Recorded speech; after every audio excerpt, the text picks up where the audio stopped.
Good morning, everyone. I'm Veronica Giallini from Chapen, and today we will speak together a little bit about the sustainable development. I will share for you my presentation.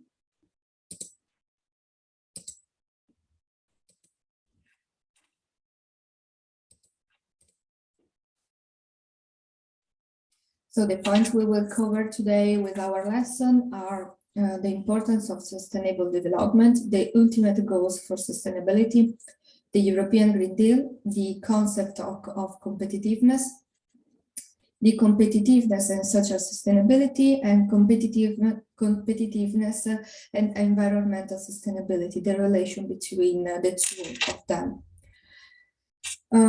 For the importance of sustainability, we can say that the European Green Deal will transform the EU into a modern, resource and efficient and competitive economy, ensuring some points, non-net emissions of greenhouse gases by the 2050, economic growth from resource use, no person and no place left behind. So those three are the pillars for the European Green Deal. The European Green Deal is also our lifeline out of the COVID-19 pandemic. You can consider that 1/3 of the 1.8 trillion euro investments from the Next Generation EU Recovery Plan and the EU 7-year budget will finance the European Green Deal. The European Commission has adopted a set of proposals to make the EU climate, energy, transport and taxation policy fit for reducing net greenhouse gases emissions by at least 55% by the 2030 compared to the 1990 levels. The ultimate goals are for sure transforming our economy and societies. Climate change is for sure the biggest challenge of our time, and it is an opportunity to build a new economy models. The European Green Deal set the blueprint for this transformation change. This will create new opportunities for innovation and investments and jobs. So reducing the emission, create new jobs and growth for the economy, address energy poverty, reduce external energy dependency, and improve our health and well-being. Our transition to greener mobility will offer clean, accessible, and affordable transport, even for the most remote areas of Europe. The European Commission proposed a more ambitious target for reducing the CO2 emissions by new cars and vans. 55% reducing of emissions from cars by 2030, 50% reductions of emissions from vans by 2030, zero emissions from new cars by 2035. The Commission also promoted the growth and market zero and low emission vehicles. In particular, this seeks to ensure that citizens have the infrastructures they need to charge their vehicles for short and long journeys. In addition, from 2026, road transport will be covered by emission trading, putting a price on pollution, stimulating cleaner fuel use, and reinvesting in clear technologies. The Commission is also proposing carbon prices for the aviation sector, which benefit from an exemption of that by now, until now. And it's also proposing to promote sustainability aviation fuels with no obligation for plants to make on sustainability blended fuels for all departure from an EU airport, to ensure also a fair contributions from the maritime sector to the effort to decarbonize our economy, the Commission's proposed to extend carbon prices to this sector. The Commission will also set targets for majority ports to serve vessels with onshore power, reducing the use of pollution for fuels, and that also harm local air quality. The first part is for sure leading the third industrial revolution industry. The green transitions present a major opportunities for the European industries by creating markets for clean technology and products. These new proposals will have an impact across the entire value chain in sectors such as energy and transport and construction and renovations, helping create sustainable, local, well-paid jobs across Europe. 35 million buildings could be renovated by the 2030. 160,000 additional green jobs could be created in the construction sector by the 2030. The electrifications of the economy and greater use of renewable energy are expected to generate higher employment in the sector, increasing the energy efficiency of building. We also created jobs in constructions with local labor in higher demand. Cleaning our energy system, reducing greenhouse gas emissions by at least 55% by 2030, require higher shares of renewable energy and greater energy efficiency. The Commission's proposed to increase the building targets of renewable sources in the EU energy mix to 30%. The proposals promote the uptake of renewable fuel, such as hydrogen in industry and transport with additional targets. In addition, reducing energy consumption is essential to bring down both emission and energy costs for consumers and industry. The Commission's proposed to increase energy efficiency targets at EU level and make them building to achieve by the 2030 and overall reductions of 39% for the final primary energy consumption, 40% new renewable energy targeted for the 2030. 36, as we saw before, 36 and 39% new 2030 energy efficiency target for final and primary energy consumptions.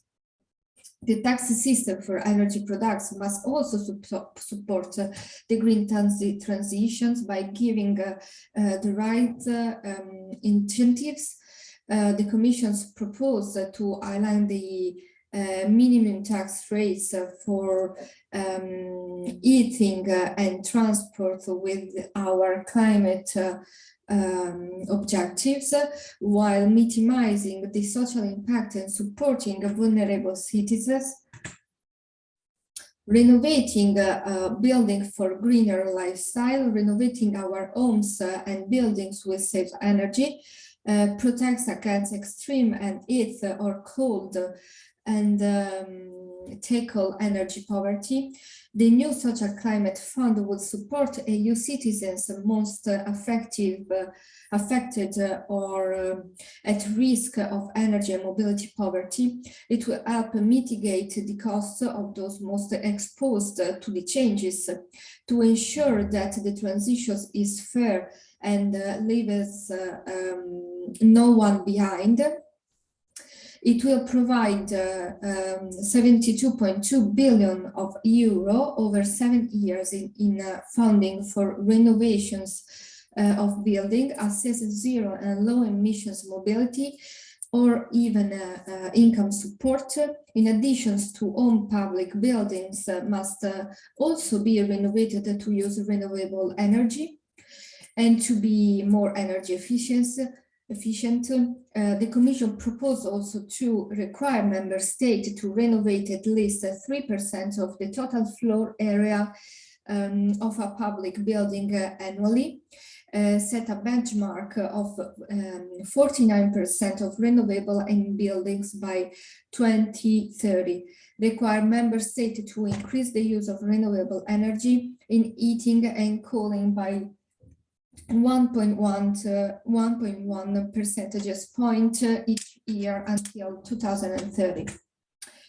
Working with nature to protect our planet and health nature. Nature is important, allying and fight against climate change, restoring nature and enabling biodiversity to thrive again offers a quick and cheap solution to absorb stored carbon. The Commission proposed therefore to restore Europe's forests, soils, wetlands and peatlands. This will increase absorptions of CO2 and will make our environment more resilient to the climate change. A circular and sustainability management of this resource will improve our living condition, maintaining a healthy environment, create quality jobs, promote sustainable energy and resource.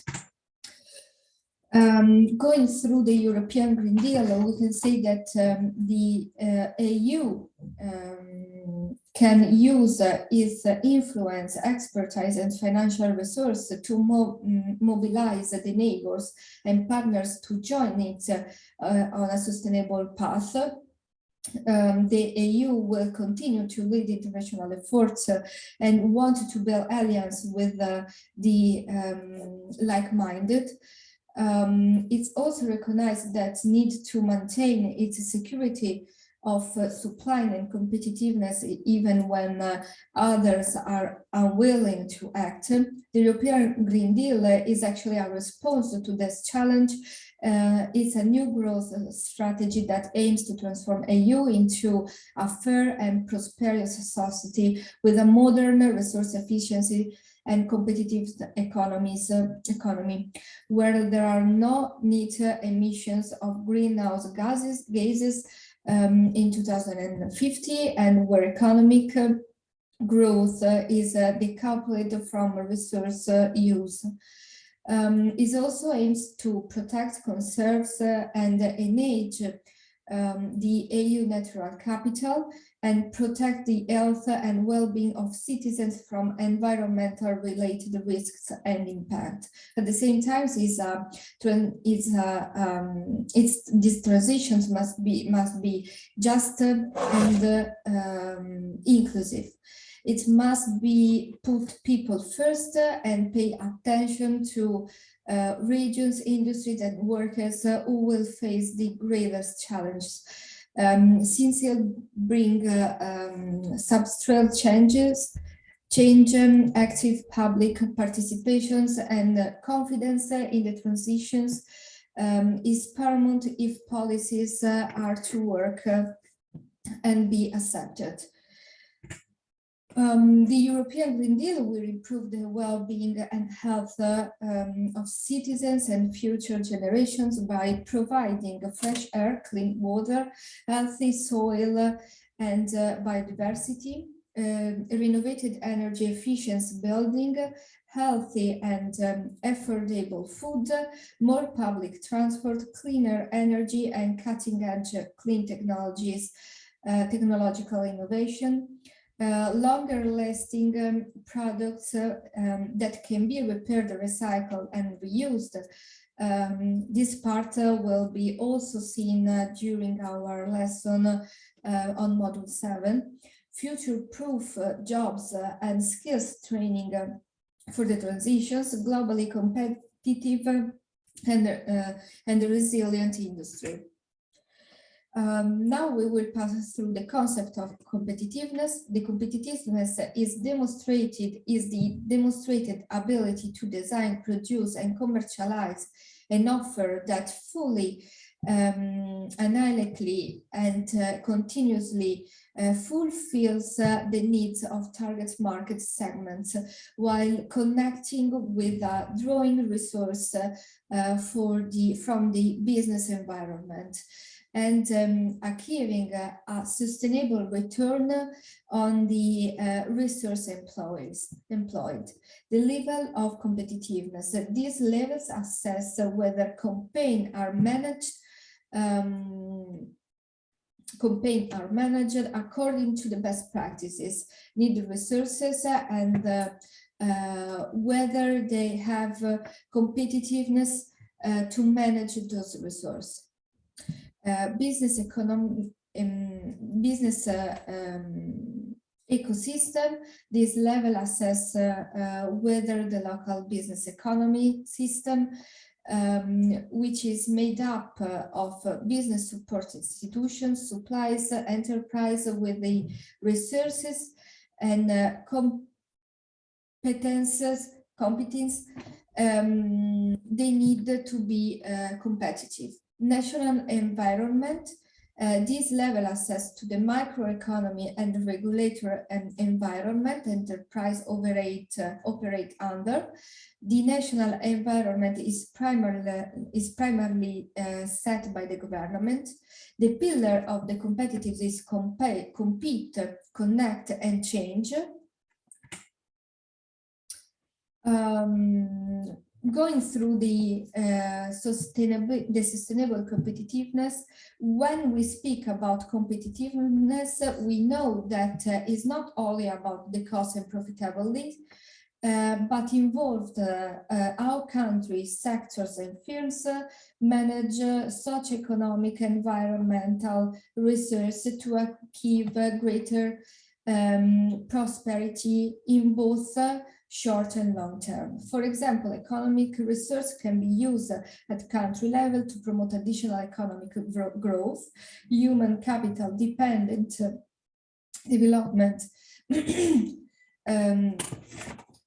distributions, equality and well-being. At sectoral level,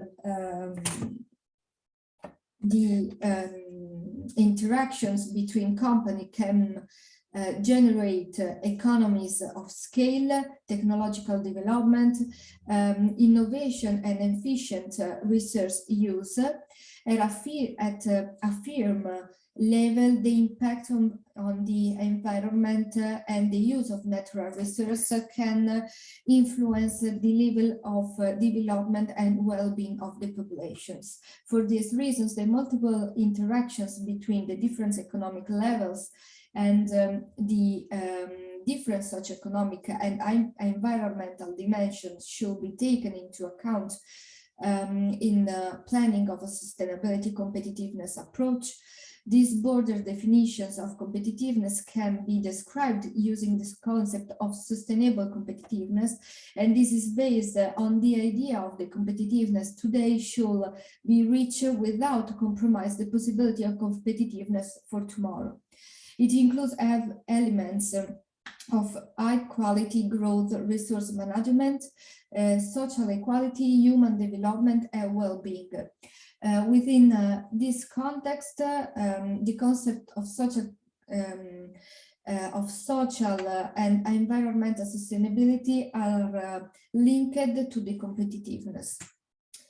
The competitiveness and social sustainability, so the multi-dimensional definition of competitiveness discussed just before can be analyzed in relations to the goals and targets established in the SDGs. As described, the SDGs aims to achieve a set of objectives pertaining to the economic, social, and environmental dimensions.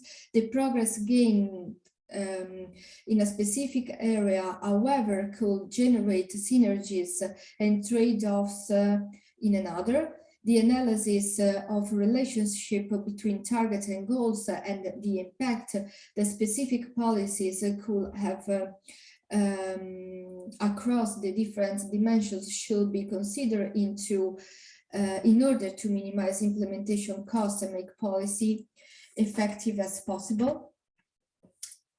When we speak about social sustainability, we need to see the long-term economic growth as a pillar of this concept. We can see also specializations and diversification. Another pillar is for sure the access to economic resource and clear legislations. Trade restrictions and market distortions, accounting framework and resilience.